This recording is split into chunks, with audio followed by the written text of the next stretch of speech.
할리우드 하면 뭐가 떠오르세요? 화려함, 별빛, 레드카펫 뭐 이런 것들이겠죠? 근데요, 그 화려한 막 뒤에 사실은 폭력과 배신으로 얼룩진 아주 비밀스러운 탄생 신화가 숨겨져 있다면 어떨까요? 오늘 바로 그 이야기를 파헤쳐 보겠습니다. 네, 맞아요. 우리가 흔히 생각하는 그 꿈의 공장, 할리우드가 사실은 거대한 범죄 현장 위에 세워졌다는 이야기입니다. 자, 그러니까 잠시만 우리가 알고 있는 그 화려한 이미지들은 좀 내려놓고요. 할리우드의 기원에 대한 그 달콤한 신화에 한번 제대로 도전장을 던져보죠. 왼쪽을 보세요. 우리가 아는 전설이죠. 화려함, 별빛, 레드카펫. 하지만 진실은 오른쪽에 있습니다. 특허 깡패, 독점, 심지어 국경을 넘나드는 탈출까지. 실제 이야기는요, 정말 상상 이상으로 극적이에요.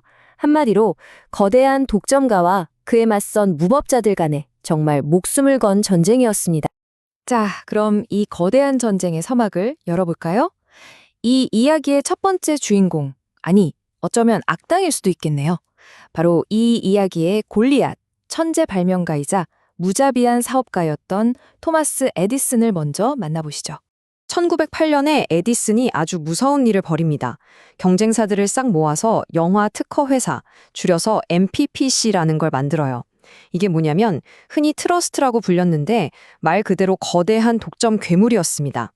16개의 핵심 특허를 무기 삼아서 카메라부터 영사기, 심지어 영화관까지 영화 산업의 모든 걸 자기들 손아귀에 넣으려고 한 거죠.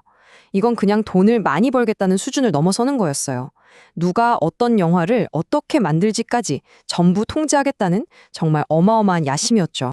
이 이미지를 보면 에디슨이 영화를 어떻게 생각했는지 아주 잘 알 수 있어요.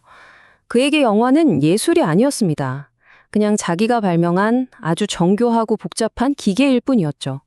그리고 그 기계는 당연히 자신의 소유고 자신의 특허품이었습니다. 누가 감히 내 허락도 없이 이 기계를 만지려 하느냐? 뭐 이런 생각이었던 거죠. 그럼 이 트러스트가 어떻게 독립 영화인들을 괴롭혔냐? 방법이 정말 치졸하고 폭력적이었습니다. 일단 자기들한테 허락 안 받은 영화 제작자들한테는 엄청나게 비싼 라이센스 비용을 내라고 압박했고요. 말 안 들으면 바로 고소해버리는 거죠. 근데 이게 다가 아니에요. 사설 탐정의 깡패까지 고용해서 영화 촬영장을 그냥 습격해버렸습니다.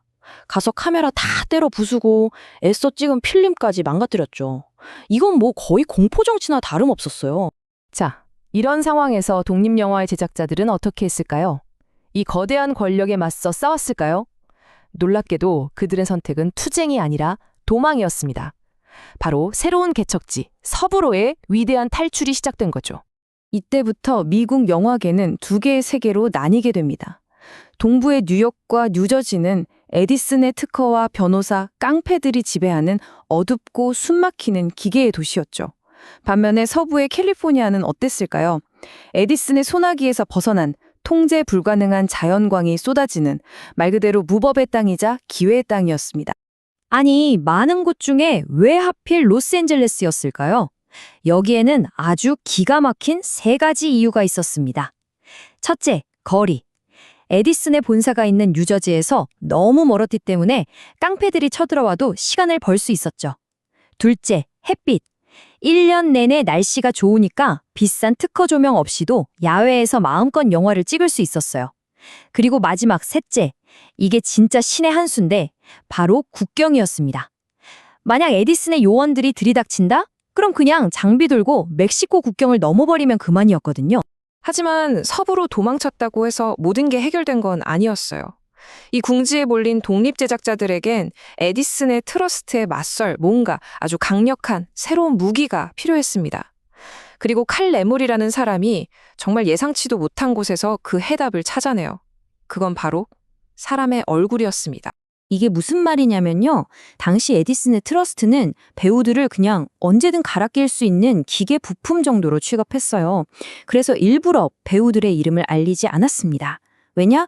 이름이 알려지고 인기가 많아지면 몸값이 오를 테니까요. 통제하기 어려워지고요. 바로 이때 칼 레물레의 눈에 한 배우가 들어옵니다. 당시 엄청난 인기를 끌었지만 이름 없이 그냥 바이오그래프 걸이라고 불리던 배우.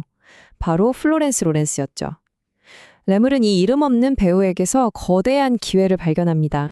레물은 정말 대담하고 기발한 작전을 펼칩니다. 일단 비밀리에 플로렌스 로렌스를 자기 회사로 데려와요. 그러고는 신문사에 슬쩍 거짓 정보를 흘립니다. 바이오그래프 걸이 끔찍한 교통사고로 사망했다고요. 이 가짜뉴스는 순식간에 퍼져나갔고 사람들은 엄청난 충격에 빠졌죠. 그리고 며칠 뒤 레물은 우리는 거짓을 못 박는다라는 제목으로 신문 전면에 광고를 냅니다. 그녀는 죽지 않았다. 악의적인 소문일 뿐이다.